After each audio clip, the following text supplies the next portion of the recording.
novamente aqui estamos de volta para falar a respeito desse assunto. Material escolar é um assunto que muito interessa aos pais, às pessoas de casa, né, aos estudantes, porque a gente sabe que nessa época muitos itens são cobrados na lista de material escolar e esses itens muitas das vezes eles são desnecessários. Então é muito importante que os pais estejam atentos. A gente sabe sim que, claro, os estudantes eles precisam ter esse material escolar, principalmente os menores, os mais pequenininhos, mas é importante que as pessoas fiquem atentas. Por isso nós estamos ao lado aqui do Dr. Tiago Lopes, secretário executivo da Comissão do Direito de Consumidor da OAB Paraíba. Doutor Tiago, então, assim, realmente é um período de atenção, né, para os pais, para todos, porque, assim, o material é necessário, mas tem que haver aí uma ponderação, não é mesmo? Bom dia.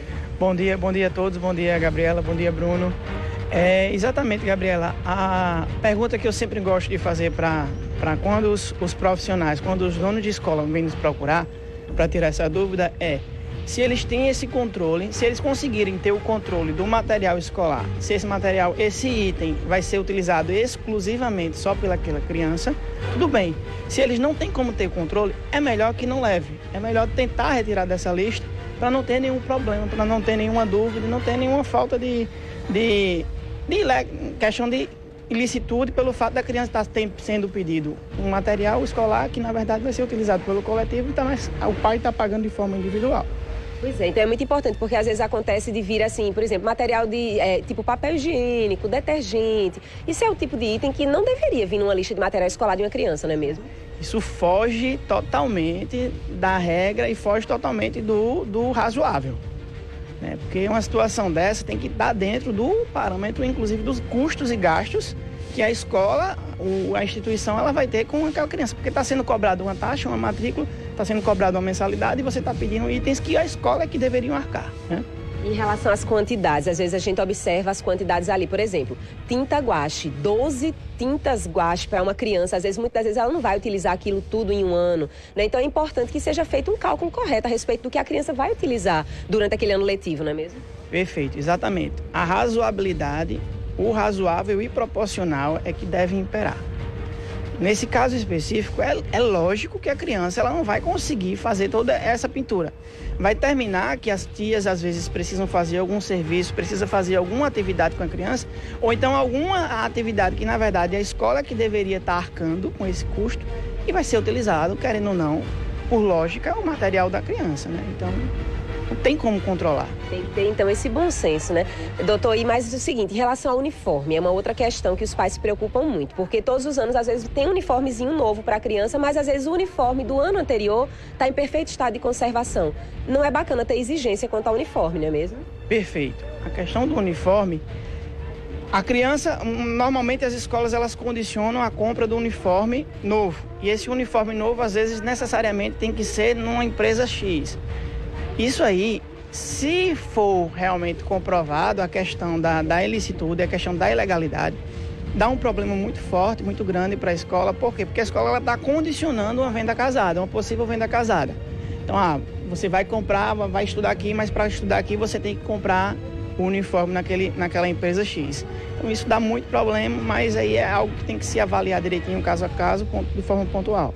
Em relação aos livros também, porque a gente cita esses exemplos porque são situações que realmente acontecem com as pessoas de casa. Muitas das vezes os pais chegam e falam o seguinte: olha, os livros nos foi passado que a gente só pode comprar na escola. O ideal é que a escola abra o espaço para que os pais tenham a possibilidade de comprar em outro local, de pesquisar também. Isso, perfeito.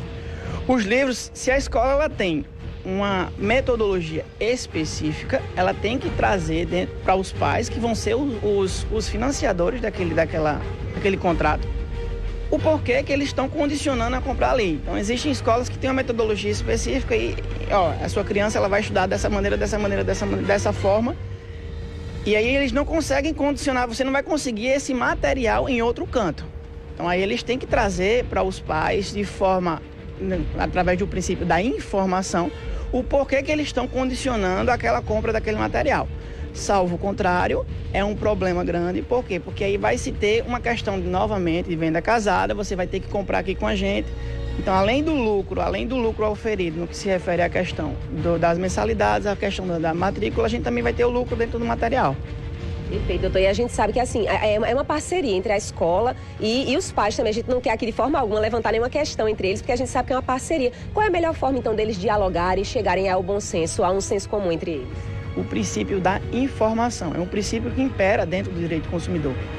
A escola ela tem que informar de maneira detalhada para os pais, para os responsáveis dos alunos, aquilo que está sendo pago, aquilo que está sendo feito, o contrato que está existindo, para que não venha ter essas dúvidas. Porque quando existe um resquício de dúvida, aí existe aí, possivelmente, com certeza, uma má informação. Perfeito, doutor Tiago. Agradeço pela sua participação, por essas explicações importantes para os pais, para os responsáveis que estão nos acompanhando. A gente repete, a questão aqui não é causar nenhum atrito, nenhum problema, ao contrário, é fazer com que você consiga dialogar bem aí com a escola do seu filho, você que é também da direção da escola também consiga transmitir essa informação, como explicou o doutor Tiago, da melhor forma possível, porque assim todos saem felizes, todos saem ganhando, porque realmente é uma parceria entre a escola e as famílias. Eu volto com você, Bruno. Inclusive, é preciso ficar atento e sempre estar consultando, de fato, um advogado especialista nesse tema para evitar que abusos aconteçam. 7h47.